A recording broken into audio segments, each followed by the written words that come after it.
The humid St. Louis air hung heavy, thick with the stench of death. Detective Sarah Reynolds stared at the gruesome sight before her. The victim sprawled on the dilapidated floor, a chilling tableau of violence. The man was known to frequent areas near schools, his white van a beacon of dread to parents in the neighborhood. Now, it sat empty, except for the lingering scent of cheap cologne and fear. "Another one," Detective Tom Evans muttered, his voice barely a whisper in the oppressive silence.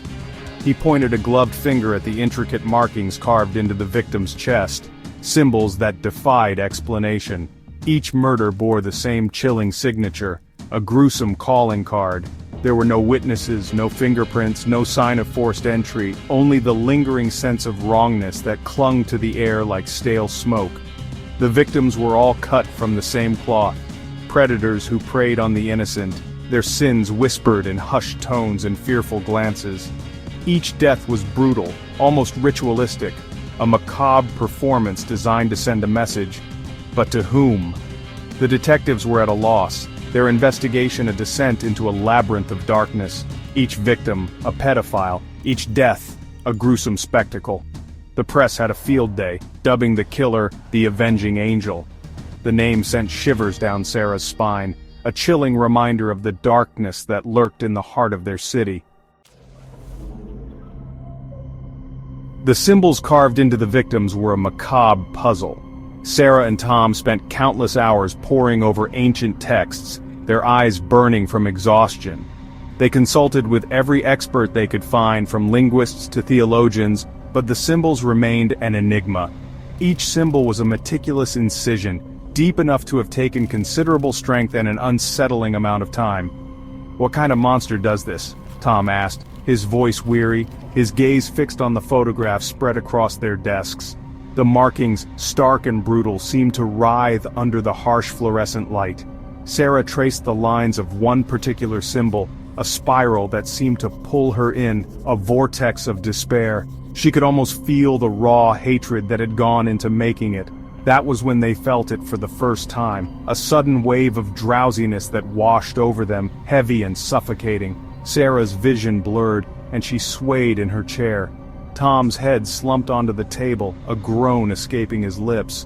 The feeling passed as quickly as it had come, leaving behind a residue of unease that clung to them like a shroud. "What the hell was that?" Tom asked, his voice shaky.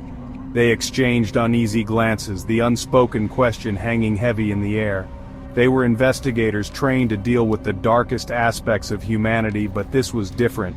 This was something else, something that defied logic and reason. In the ethereal expanse of the celestial realm, Steve had once been a beacon of light, his heart overflowing with compassion. But heaven, once his sanctuary, had become a torment.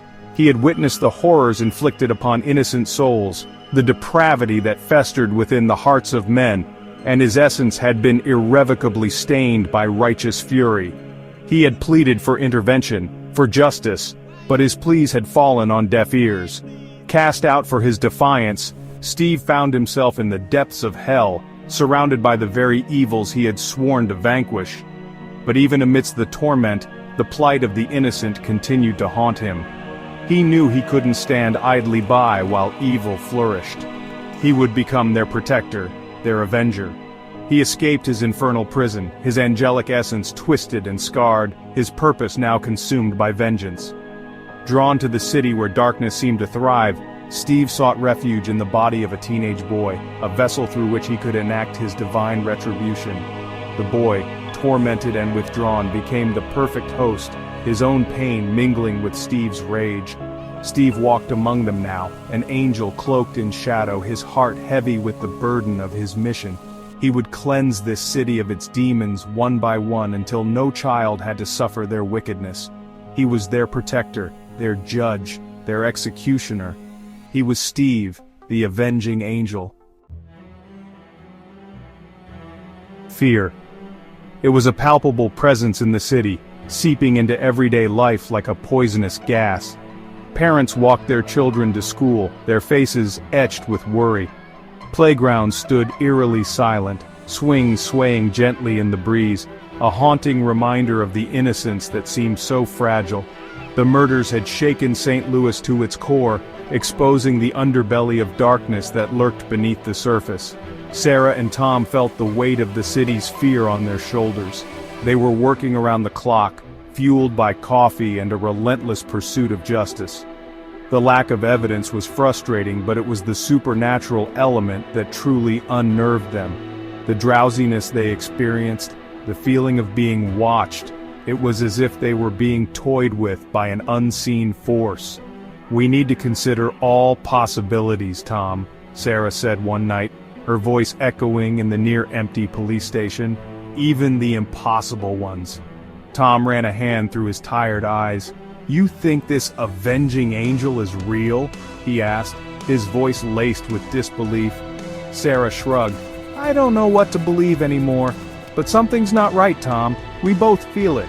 Their investigation led them down a rabbit hole of ancient lore and forgotten religions, searching for any mention of angels, demons, or anything that could explain the strange markings and the inexplicable events surrounding the case. They were detectives, men of science and logic, yet they were being drawn into a world where the lines between reality and nightmare were blurred.